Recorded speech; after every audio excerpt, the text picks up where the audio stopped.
first and last name for the record? Just spell the book. First name Christopher, last name Kumata, Chrisistopher. Last name spelled Kumata. Okay, thank you. All right, and then Mr. Vanderhook, I take it that Mr. Hutchinson told you which exhibit he had a question about, objection to? Yes, Your Honor. Okay, and so can we cover some ground before we get to that point in time? We can. Okay, awesome, direct. Good afternoon, sir. Good afternoon. What's your job? I'm a forensic systems analyst at the Yolo County District Attorney's Office. Is it a peace officer position? It is not. And who's your employer? The Yolo County District Attorney's Office. And so you work for the same office that I do? That's correct. Do we work in the same building? Yes. And are you a salaried employee? Yes. You get paid extra for testifying in court? No. And how long have you been employed as a forensic systems analyst for the DA's office? A little over 3 years now. And what are your job duties there? So my job duties include performing digital forensic services, involved with criminal investigations within Yolo County and for Yolo County law enforcement agencies.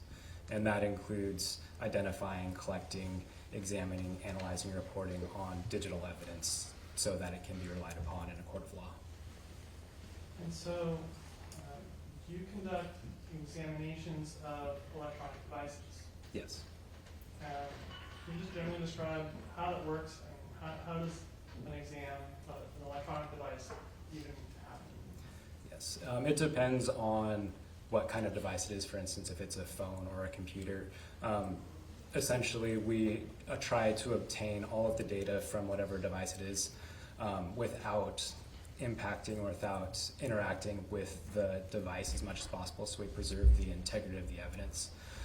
Once we extract the data, then we set the original phone or computer aside so that way it's preserved in that state, and we work only off of that copy of the evidence. And so with that, we use what's called hashing to maintain integrity. And so what hashing is essentially a complex mathematical algorithm that runs across the file that stores all the data.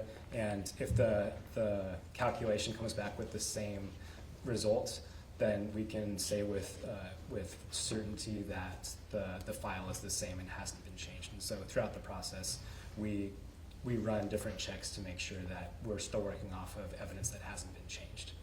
And so with that, we plug that into different forensic tools, which is software or hardware that helps parse through that data because it's complicated and not really user-friendly to look at, and helps parse that data and make it into more of a user-readable format.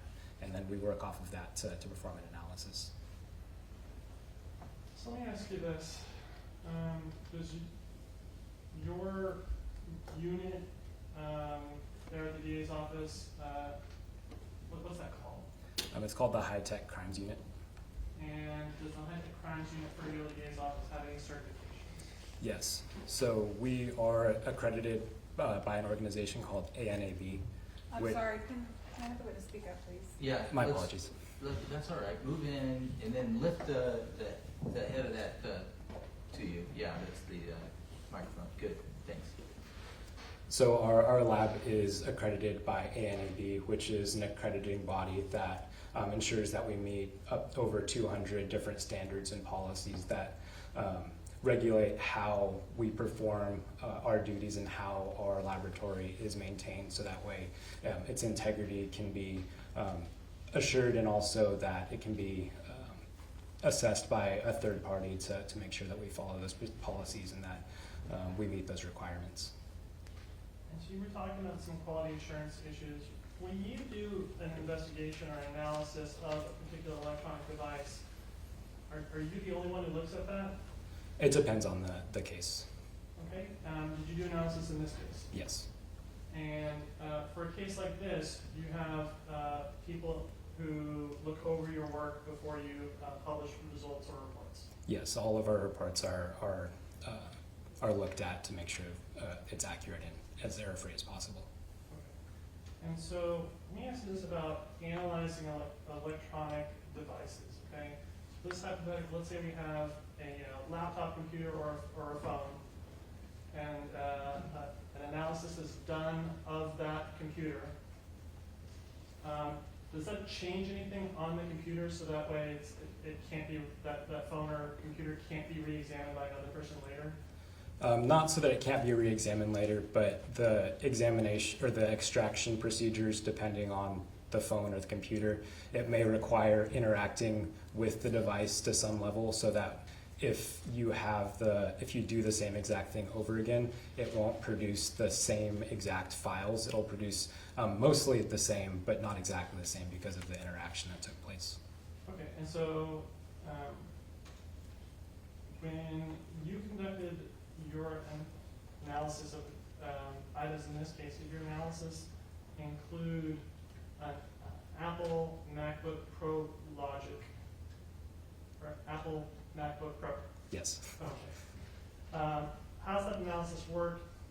How's that happen? So for that device, I did not examine that device or did not perform the extraction of that device.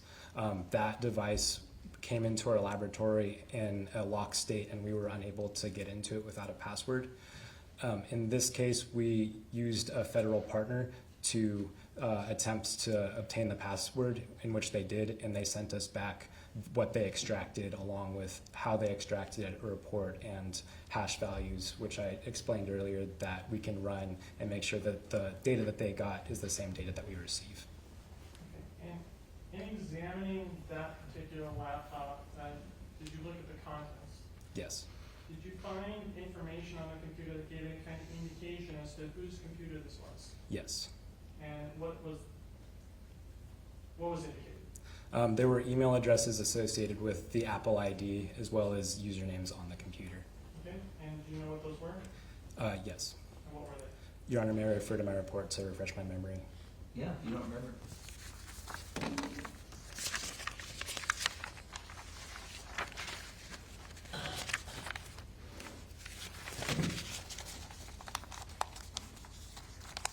So the username for the computer was CarlosReales, and there were 3 different accounts that were associated with that computer. CarlosReales02 at iCloud.com, Carlos.Reales00 at gmail.com, and GreeInGrateful14 at gmail.com.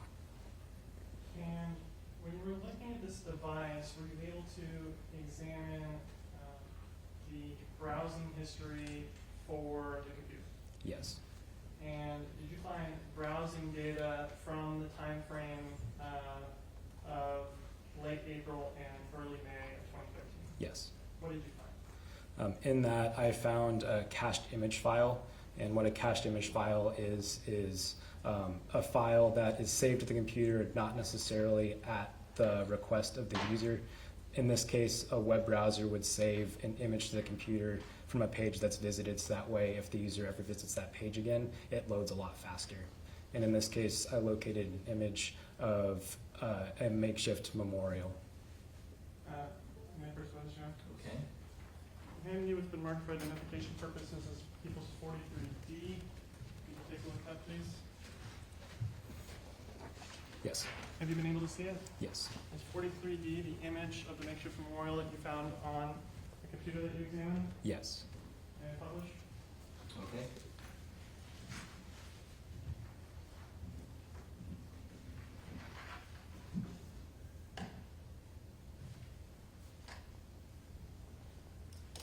So this image, can you tell what websites were being visited or what was being accessed that could have resulted in this image showing up on the computer you were examining? Yes, through some correlation. And what were you able to determine? So at the same time that this file was saved to the computer, it coincides with the web browsing data that shows the different sites that were visited, and at that time, the UC Davis website was being accessed, and it was a long URL, but it was from the UC Davis domain. And from the UC Davis website information, could you make any determinations as to what was being accessed on the UC Davis website? Yes. And what's that? Your Honor, may I refer to my report again to refresh my memory?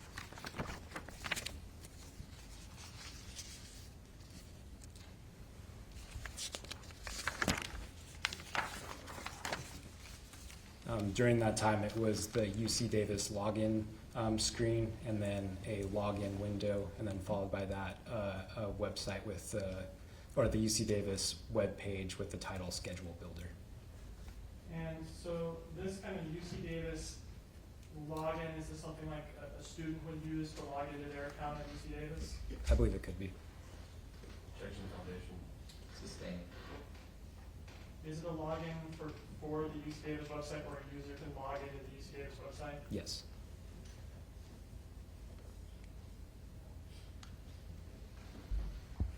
Did you conduct an examination of any cellular phones? Yes. How many cellular phones? 2. And was one of the phones a Apple iPhone XS Max? Yes. And with this one, was this again something where someone else did the extraction, or were you able to do the extraction on this one? I did the extraction on this one. So what's that process? How do you conduct an extraction from the cell phone? So we receive the cell phone and we plug it into a forensic tool, which we verify during software updates to make sure that it's working as it's intended to. And so we plug it in, and it interacts with the device to gain enough control to extract, in this case, what's known as a full file system, which extracts the user data, some operating system data that's not accessible to user, application information, the full file system off of the device. And once you have it extracted, what can you see on the phone? What, during the extraction? Or once it's extracted, once you have like the data from the phone, what kind of data can you look at? You could look at most the saved data from the device, and so that includes messages, web browsing, application usage, including information of when devices are shut down, where devices are located at different times, and data like that. Can you access images stored on the computer? On the computer? Or sorry, on the phone? Yes. And when you conducted your examination of this phone, did you find any images of knives? Yes. And first witness? Okay. Sir, I'm handing you the mark for identification purposes, tables 43A and 43B. Can you take a look at those, please? Have you had a chance to look at them? Yes. What are they? They are images of knives. And are these images of knives that you recovered from your examination of that phone? Yes. I want to back up for a second. When we're talking about this phone, did you locate any indicia on, any information on the phone that would show you information about whose phone this might be? Yes. And what was that? Phone number, similar to the computer, the email address is associated with the Apple ID and other accounts on the device. And did it have the phone have an owner name associated with it within its data? Yes. And what was that? Your Honor, may I refer to my report to refresh? Thank you.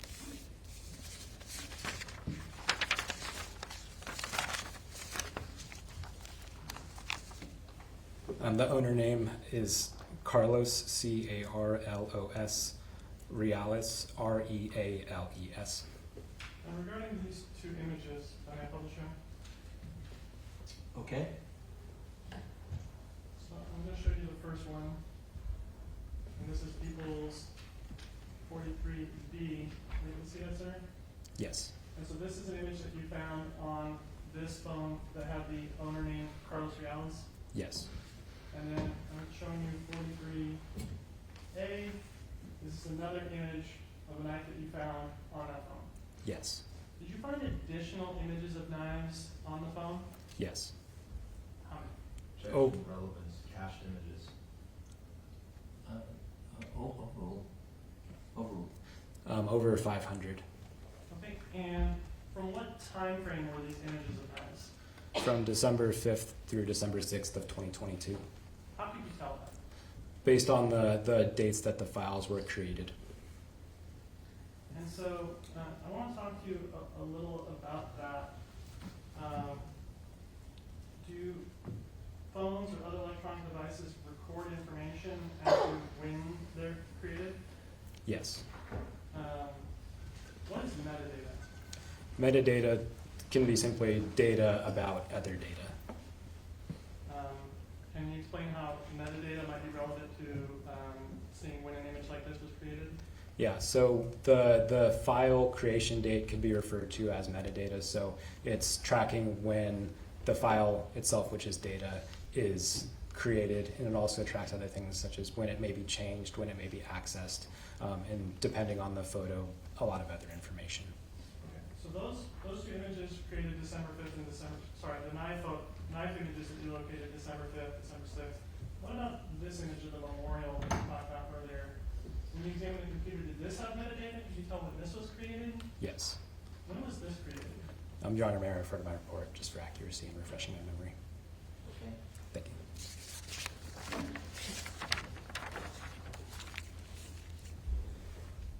It was created on May 3rd, 2023 at 6:11 and 14 seconds, which is UTC time, Okay.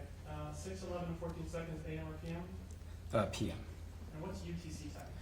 UTC is a time standard, which it also can be referred to as, sometimes can be referred to as different time zones, although it is different.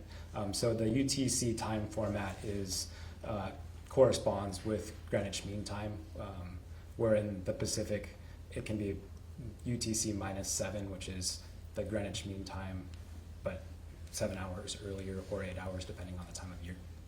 So if we had this time of 6:11 UTC, could we convert that to Pacific time to understand what time it was in California when that image was created? Yes. What would that be? I would need to refer, I am bad with remembering with daylight savings, if it's -7 or -8. Stipulate that it's 7. Thank you. So if it was created at 6:11 PM, what would it be in Pacific time? It would be 11:11. Thank you. Okay, let's go back to these images of the knives and the different knives that you located, images of knives on there. Were you able to tell where they came from on the phone, as far as like what was being accessed or what websites they came from? Yes, all of the images came from folders that belong to the Amazon application. And so are these images of these knives, as well as the other knife images that you saw, consistent with someone doing some shopping on Amazon and looking at different images of knives? It appears so.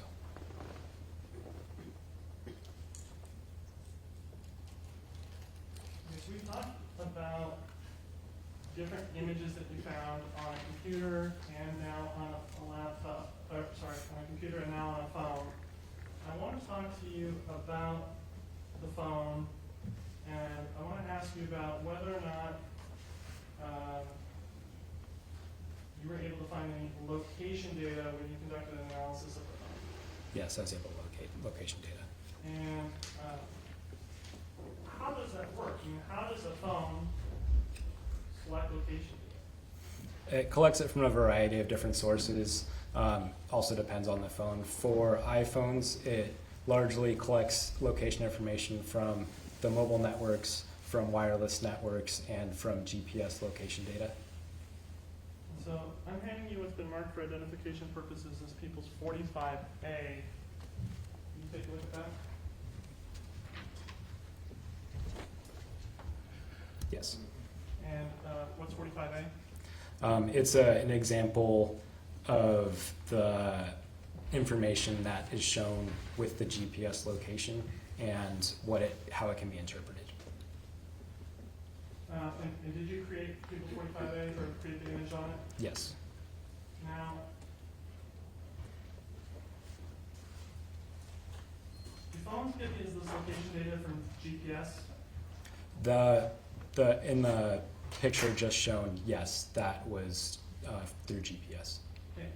Are phones capable of getting location data from other types of sources? Yes. What type of sources can phones get location data from? From wireless networks, so Wi-Fi is everywhere. So some of those Wi-Fi networks have locations either built in or it's been crowdsourced, so we know where a specific network is located. And so if a phone stores that location or that network just by walking past it, it's associated with that location, and so it can track that. Maybe a hypothetical question then. Let's say someone's house has a Wi-Fi network that is a known network, and my phone has Wi-Fi on and I walk past.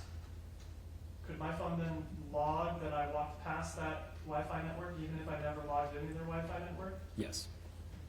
And so is there essentially then known locations of different Wi-Fi networks that the phone connecting to Wi-Fi can use to tell where it is? Yes.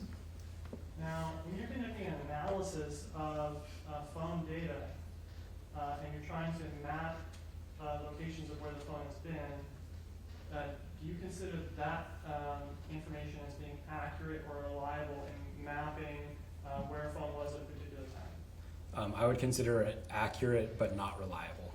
Can you explain?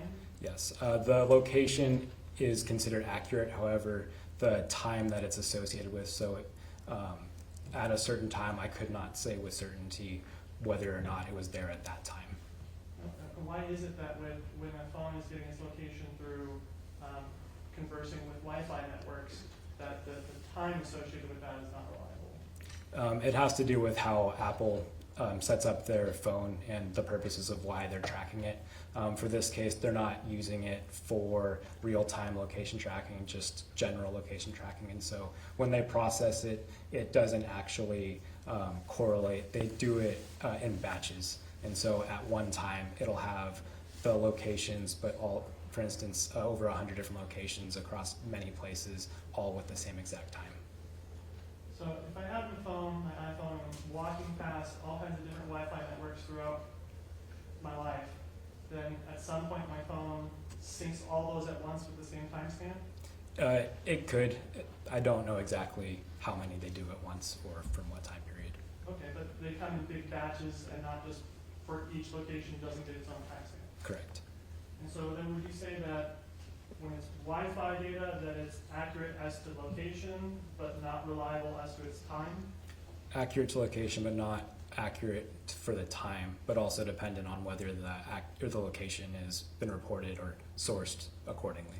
Okay, and so depending on where the source that correlates that Wi-Fi network to that location could affect reliability. Yes. So when you're generating your reports, do you rely on this kind of Wi-Fi data then, given that it seems to have some unreliability issues? Not for real-time location tracking.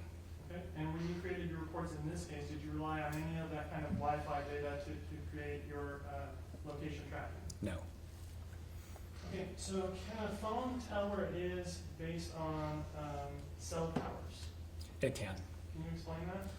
So the cell towers can be used for location tracking based off of communication times or what time it's located or where it's located, how quickly the signals or the communication is able to happen or how far away it is. And so it generally tracks where based on cell towers. And so is that kind of cell tower information, is that something that's accurate and reliable? It's accurate in general, but it's hard to pinpoint exact locations. It's easy to say within a large area, this is generally where the phone was, but it's hard to pinpoint with a degree of certainty where exactly that is. So if you had a cell tower data point and that was in the city of Davis, would you be able to use that to infer that the phone is somewhere around the city of Davis? Yes. But would you be able to use it to infer where specifically in the city of Davis it was? No. And so is that kind of data where it's very vague as to location something that you included in any of your reports that you prepared for this case? No. Now, the data that you did use, is it located in a specific area of the phone? Yes. And what is the type of data that you're using in your reports here if you're not using the Wi-Fi data and you're not using cell tower data? GPS data. And is this data that is both reliable with location and with time? In this case, yes.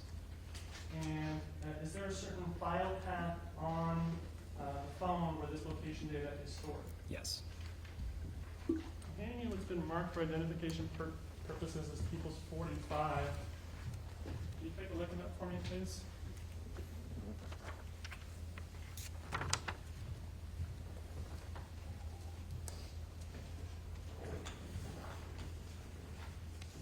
Sorry, 45B.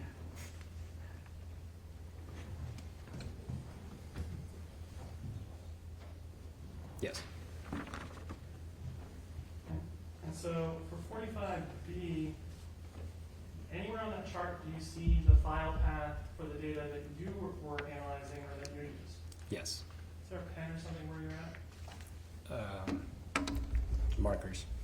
Using a marker, can you just circle the file path that you're using when you're conducting your data analysis?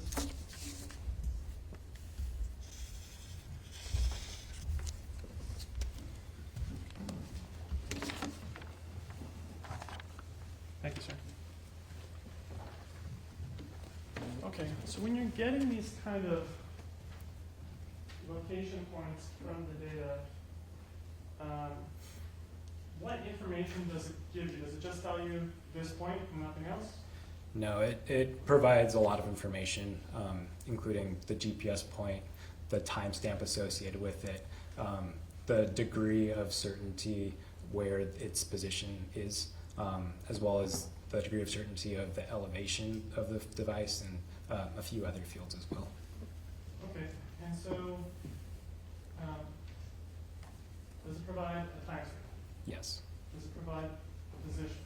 Yes. And does it provide something called horizontal accuracy? Yes. What is horizontal accuracy? Horizontal accuracy is what Apple uses to estimate how sure that location is. In this case, it's stored in a table that provides a single number, and that number refers to how far away from where the GPS location is, provided how far away that pinpoint could be. And so sometimes for instance, it could give a 20, which refers to 20 meters. So if the point is where I am, that 20 meters refers to 20 meters in any direction is where the location of the phone is. So we talked earlier about People's Exhibit 45A, and I showed that to you. May I publish your own?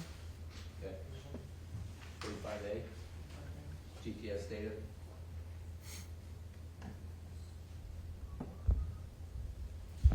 Okay, so this 45A, this kind of image with the circle and the exclamation here, is this all stuff that you created? Yes.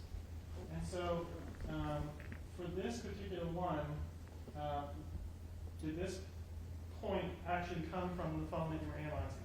Yes. So this isn't just an example that you use in all cases, this is one specific to this analysis. Yes. And so this point has a timestamp, Yes. it has a position, Yes. and horizontal accuracy. Yes. So here, for the timestamp, here you have the time with UTC -7. Does that mean that this is Pacific time, or that this is the Greenwich Mean Time stuff? This means that it's in Pacific time. Okay? And so for this GPS coordinate position, are you then using that to plot where this point is on a map? Yes. Now this horizontal accuracy, what is that? So that would be the line that comes out of the pin on the map. And that would be the radius of the circle. Okay, so the pin that's on the map, does the pin mean that that's where the device is, exactly where the pin is? No. Then how do we know where the device is? The device is somewhere in that circle. Okay, so the device is saying that it's somewhere within 20 meters of that point? Yes. And so this is horizontal accuracy, and your circle goes more than horizontal, it goes in a full circle. I mean, does horizontal not mean horizontal in this case? Apple has called it horizontal accuracy and chosen to refer to it in that way. Okay, you didn't create that. Correct. And so this horizontal accuracy is actually just a circle, and it can be anywhere within the circle. Yes. All right, so looking at the data that you analyze for the phone, I'm going to hand you with an identified, been marked for identification purposes, equals 45. Take a look at that, please.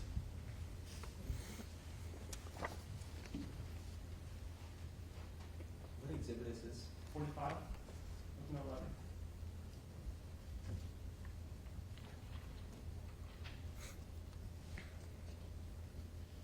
Okay. All right, and you recognize what People's 45 is? Yes. And did you create the images that are within People's 45? Yes. And so from this phone that you conducted the analysis of, were you able to plot points from April 25th, 2023 and forward? Yes. Now, how far back does this location data go? I mean, could you use this location data to map what someone was doing a year or 2 years ago? No. Can you explain why not? Yeah, so Apple uses these locations for various purposes, and if they continually track and store the location over time, eventually your phone's going to fill up. And so eventually it overwrites itself and removes itself from the database, or sorry, the operating system removes the data from the database. And so in this case, Apple stores the data specifically in this database for 7 days, and then after the 7 days, it's removed from the device. Okay, and so for April 25th of 2023, were you able to find location data for the device and map it? Yes. And so I'm putting up on what is page 1 of People's 45. Are you able to see this? Yes. And you created this? Yes. And so I have a bunch of different pins on this map. What are these pins? Each pin corresponds with an entry in that database that has the GPS coordinate, the time, and the horizontal accuracy. Okay, so I'm going to pause you there. We talked about different types of location data. Which one of the different types of location data that we talked about are you using when you're creating an image like this? GPS location data. Okay, and so this is that information that you talked about as being reliable both for position and for timestamp? Yes. And so the example that I showed you before with the kind of circle on it had a horizontal accuracy of 20 meters. You just put all points on this chart regardless of what their horizontal accuracy is? No. What kind of limits do you put on the horizontal accuracy for actually plotting the point on a chart? In this case, I chose 65 meters or less for the horizontal accuracy. Okay, and so using 65 meters, does that mean that the actual location of the phone is not necessarily at the pin, but somewhere within 65 meters of each pin? That's correct. All right, and using the 65 meters, are you then able to get a pretty close approximation of the movements of that device? Within 65 meters, yes. Okay, and so for your analysis on April 25th, what were you able to see the device doing, or what kind of movements on the device did you map on this figure 1? On the figure, I mapped the times that the device was either not moving or in movement, and so in this case, from 4:26 a.m. to 1:26 p.m., the GPS coordinates were at the address, or at or near the address 762 Hawthorne Lane. And moving from that at 1:26 or around 1:26, the phone began logging that it was moving in the direction towards Kleber Hall. And at 1:43 through 1:49, there's several different entries at that single location. And then from 2:49 to 2:55 p.m., the device has entries that show it moving towards Wellman Hall on the UC Davis campus. And then at 2:55, between 2:55 and 3:30, there are several entries that show it at or near Wellman Hall. Now, before preparing this exhibit, were you provided with Mr. Dominguez's class schedule? No. And so this is just strictly information that you're getting from the phone. Yes. Okay, turning to page 2 of People's 45, what is this showing in figure 2? It's showing the locations of the device from this database on April 25th, 2023 between 3:30 p.m. and 11:49 p.m. Okay, and so this is kind of picking up where the last chart left off and going all the way till kind of the end of the day. Yes. And where is the phone then approximately at the end of the day? At or near the address of 762 Hawthorne Lane. And so then, turning to page 3 of People's 45, what kind of data did you find for April 26th? No data. And so, what does that indicate to you when you're getting no location data for a device like this? It could indicate a number of things. It could indicate that the data wasn't recoverable. It could indicate that Apple decided not to log data for that specific day. It could indicate that the device was off or that location services were turned off.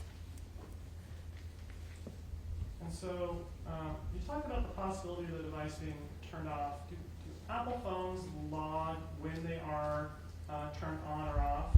Yes. And how does that work? Apple maintains a series of logs within the device that track different events, and some of those events could be powering off, the battery status, or powering back on. And is there just one log that covers all power events? No. How many logs are there? There is, I don't know the exact number, but there's at least 3. Okay. Of the 3 that you know of or you testified to, what are those? Your Honor, may I refer to the report? Thank you.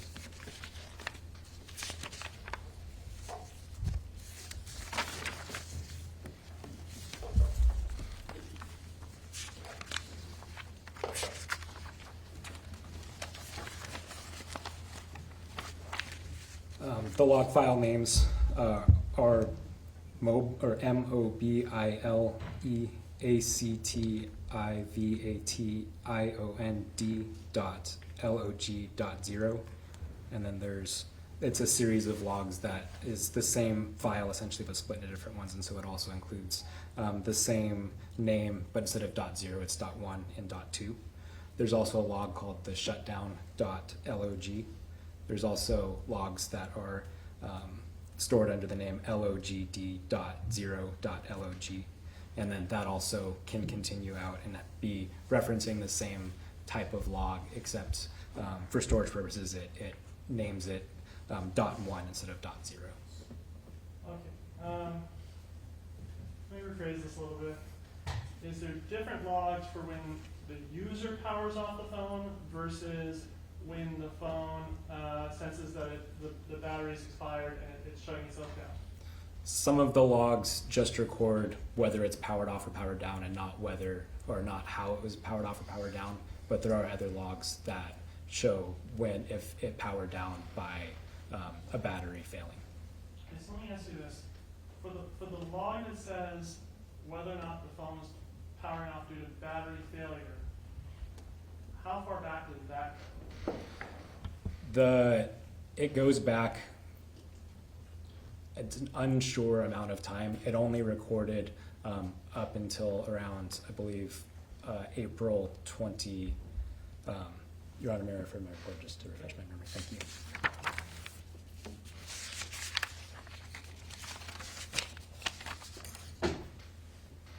April 17th was the earliest time where it recorded an accurate timestamp for the phone turning off by the battery dying. Okay. And did you create a chart or table showing power on and power off events for the phone? Yes. And so I'm showing you what's page 12 from People's Exhibit 45. Do you see this? Yes. Did you prepare this? Yes.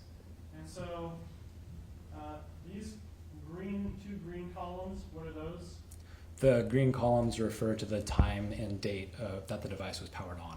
And these pink columns, what are those? The time and date when the device was powered off.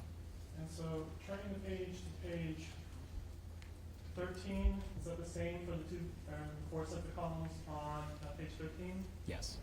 And so how far back did you go, or were you able to go when you were looking at power on, power off events for the phone? They go back a long ways. I only went back from August of 2022.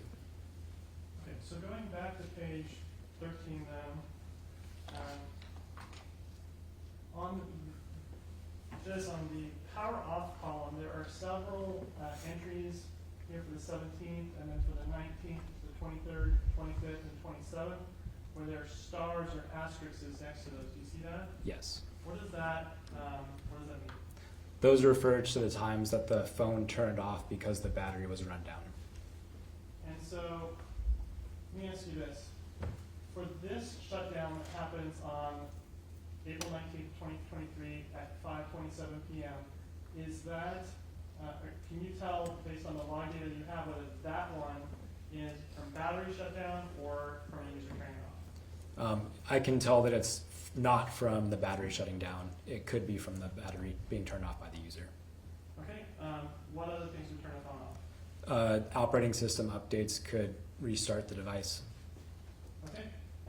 Hold on just a second, Mr. Vanderhook. Let's stand up and stretch just for a second. We're gonna go till 3 o'clock, folks. And I want please everyone, if you can, stand up. It's good to stretch just for a second. Thank you. I appreciate your indulgence. I know it's hard. We turn the lights off, put the blinds down. It's the afternoon. So, but we are gonna try to make it till 3 until we take our afternoon break.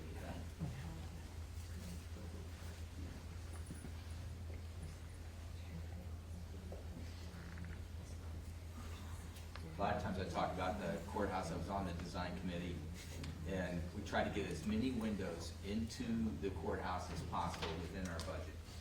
Okay, and I proposed skylights on the 5th floor. I haven't always been on the 5th floor, but now I am. And I did propose skylights, and the initial design, we had them in on the 5th floor. And wouldn't that be nice right now? And there's so much equipment on the top floor that we didn't have them in. The other thing is that we wanted each courtroom to be designed exactly the same. That would have really thrown it off. And that's so there's not some desire to be in one courtroom over the other, that they're all functionally the same, and it really doesn't matter which room you're in. There are some small differences, but for the most part, they're the same. All right, well, thanks for the stretch. Let's see if we can make it till 3 o'clock. Okay, thank you. All right, Mr. Vanderhook, I appreciate your courtesy, and carry on. Okay, so let me ask you about the times. So for the time after the 3 asterisks, then these would tend to indicate a user shutdown. Yes. For the times before the 3 asterisks, can you tell whether these shutdowns are shutdowns that are user shutdowns or whether they're from battery depletion? Not on the logs available. And so could some of the ones before the 3 asterisks be battery level shutdowns, but you just don't have the log for that? Yes. And so for before the 3 asterisks, we know the phone is shut down, but don't know whether it's like a user or update restart or battery. Yes. Regarding what we were just talking about, we were talking about April 26th and how that there's no data. Is there any information on the battery shutdown or the phone power on, power off log that indicates to you why there might not be any data for April 26th? Yes. What's that? On the right-hand side, do I have a laser pointer here, Your Honor? Yeah, you can use the pointer, sure. Here on April 25th, 2023 at 11:49 p.m., the phone was shut down, and the next entry for power on was April 27th, 2023 at, I believe, 4:57 a.m. So I want to ask you about these times. We've talked about different times on the phone being reported in Pacific time, like actual California time, versus UTC times. The power log times here on this chart, are they being reflected to us in Greenwich Mean Time, or is this Pacific time that we're seeing. This is Pacific time. And so on page 2, you had no data after 11:49 p.m. And is that consistent with this kind of indication that that's when the phone was turned on? Yes. And so this green column here of April 27, 23 tells us that the phone was then powered on again at 4:57 a.m. Yes. So I'm going to go forward to page 4.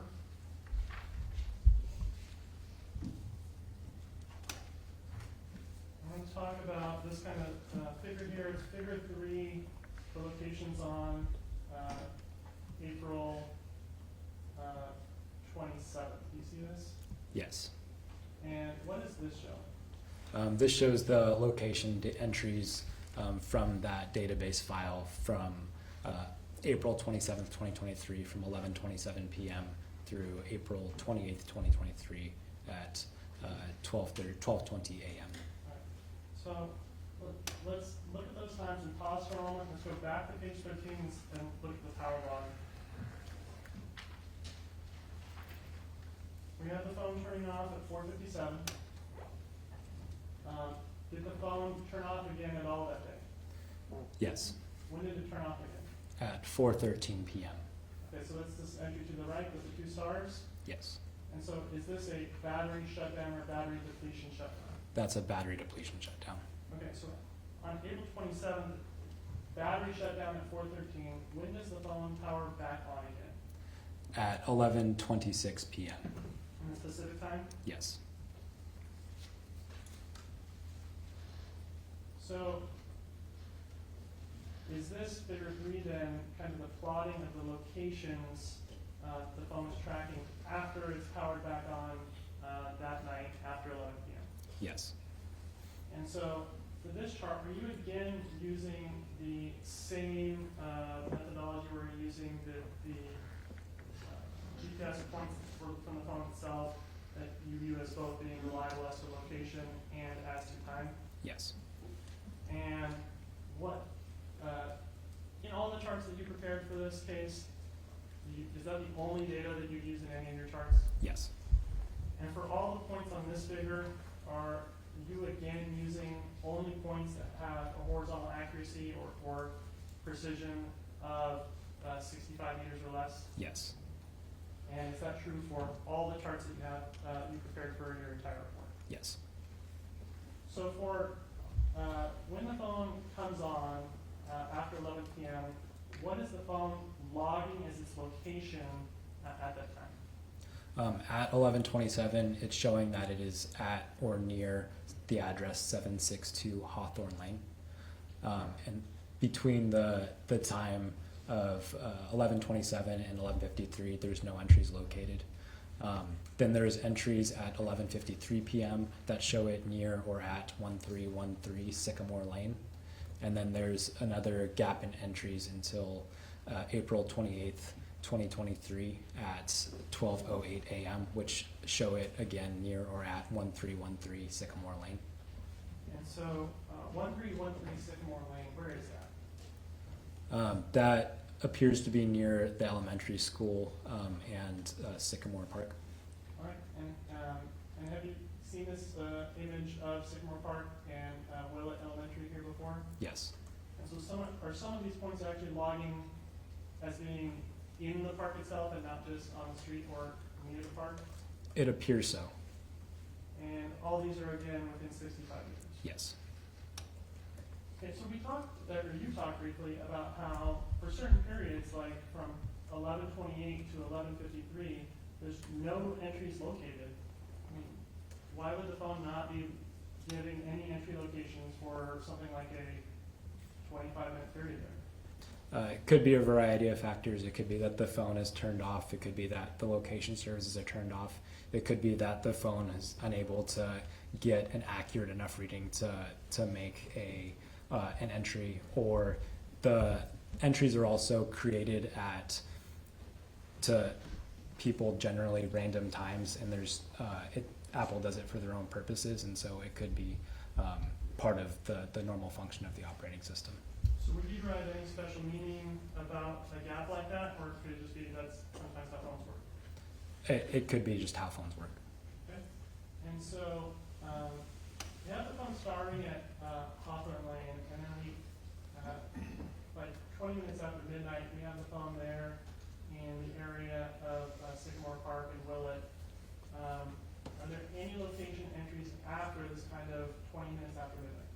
No, not on that day. So going back to the power log on page 13, you see whether there was a shutdown of the phone on April 28th near that same 20 minutes after midnight. Yes, And when was the phone shut down? at 12:21 a.m. Okay, and so this shutdown, I want to ask you this, I want to go back to page 4.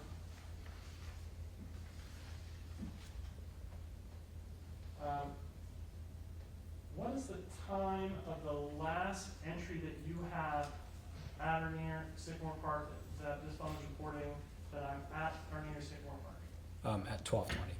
Sorry, say again? At 12:20 a.m. Okay, and then so then the phone shuts down at 12:21. Yes. And so, would it be fair to say then that the phone is either shut down there at Sycamore Park or within the distance that the person can move within 1 minute from when that last point was reported? Yes. Is there any information from the phone as to what it's doing after 20 minutes after midnight?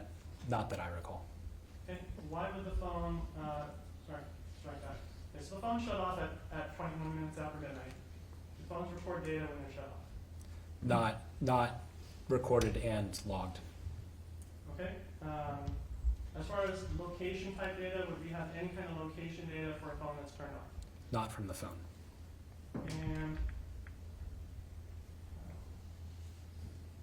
for this particular phone, going back to page 13, are you able to tell when the phone comes back on again after it was shut off at 21 minutes after midnight?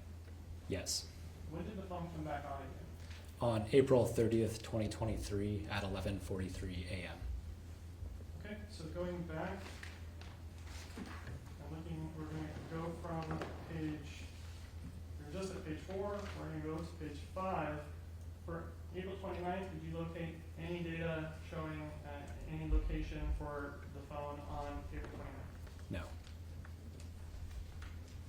What about for April 30th? I'm advancing that to page 6, and this is figure 4. Yes. Okay, where is the phone showing that it is on April 30th? Near or at 762 Hawthorne Lane. So here you have no entries located between midnight and 11:43 p.m. Did you Yes. see that? Yes. Is that kind of consistent with what we saw on the power log? Is the phone being off from midnight to 11:43 on that day? Yes. And so all the locations that you have for this day, April 30th, are all at 762 Hawthorne. At or near. So within 65 meters of the different points you're logging. Yes. And then for the last 2 minutes of the day, there's no entry. Yes. Advancing here, we're going to be looking at figure 5 now. And what is figure 5 showing us? Figure 5 shows the phone location entries on May 1st, 2023 between midnight and 5:53 p.m. Okay, and so this is midnight on the night of April 30th turning into May 1st. Yes. And so it's starting at the very beginning of May 1st. Yes. Okay, and where does this data show that the phone is moving once it is moving around 534? It's moving towards the address of 205 California Avenue. Okay, and do you know when it's there? Not off the top of my head, no. Okay. From what you've seen, is it on the EC data tables? Yes. Going one page forward to figure 6, what is figure 6 telling us about the movements of the phone after that on May 1st? It's showing that at 5:53 p.m. to 6:45 p.m. it is at the address or at or near the address of 205 California Avenue. Beginning at 6:45 p.m. through 7:05 p.m. it shows movement toward the address 762 Hawthorne Lane. And then for the remainder of the day, the entries show that it is near or at 762 Hawthorne Lane. And so for the last 2 minutes of the day, again, the phone is just not logging anything for those 2 minutes. Yes. I want to ask you a question of, sorry, try that. I'm going to advance one page to figure 7. So now we're in the next day, April 2nd, or sorry, May 2nd. What does it tell us about the movements of the phone on May 2nd? From the beginning of the day until 9:28 a.m., it shows that the device is near or at 762 Hawthorne Lane. I'm going to pause you there. So going back one page to figure 6, we have the phone at or near Hawthorne Lane from 7:05 p.m. to 11:58 p.m. So if we continue that into the next day, we actually have then the phone is at 762 Hawthorne from about 7:05 p.m. on May 1st all the way until 9:28 a.m. on May 2nd. Yes. Okay. So I'm going to give you a hypothetical question here. If there's an incident that happened somewhere on May 1st, 2023 at 11 to 11:30 p.m., where's this phone saying that it is during that time frame? The phone is saying that it is near or at 762 Hawthorne Lane. Okay, and that would that be consistent with being left standing still at a location versus being carried around? It's not moving from that location. All right. So going back to figure 7 on May 2nd, we have the phone starting movement again at 9:28 a.m. Where does it go from there? It's moving towards the address 505 Hutchison Drive. Okay, and is it there for a while? It's there for about 14 minutes. And what happens, sorry, I'm going to advance to figure 8. What happens after that? Beginning at 10 a.m. on May 2nd, it begins moving towards 762 Hawthorne Lane, and at 10:17, it arrives and stays at or near that address until 1:57 p.m. So this is still on May 2nd? Yes. Advancing to figure 9, is there again then further movement on May 2nd for the same device? Yes. At 1:57, it begins moving again towards the UC Davis campus, towards Kleber Hall. And then at 2:13, it appears that it is at or near that device. At 2:54, the device then moves towards Wellman Hall. And at 2:58, it arrives and stays near at Wellman Hall until 3:23 p.m. And then at 3:24 and past then, there's no entries located on the device. Going back to page 13, power log, I'm looking at May 2nd. Did the phone power off on May 2nd? Yes. And what time did it power off? It powered off at 3:24 p.m. and also at 8:56 p.m. And so this 8:56 p.m. Shutdown here, is that a shorter shutdown than we're seeing on other shutdowns?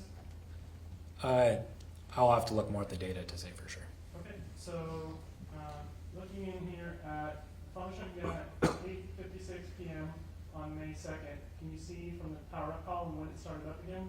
Yes. So how long between the last entry we have for a shutdown and the last entry we have for a startup? Roughly a minute. Okay, and so would that be consistent with something like a restart of the device? Yes. Now,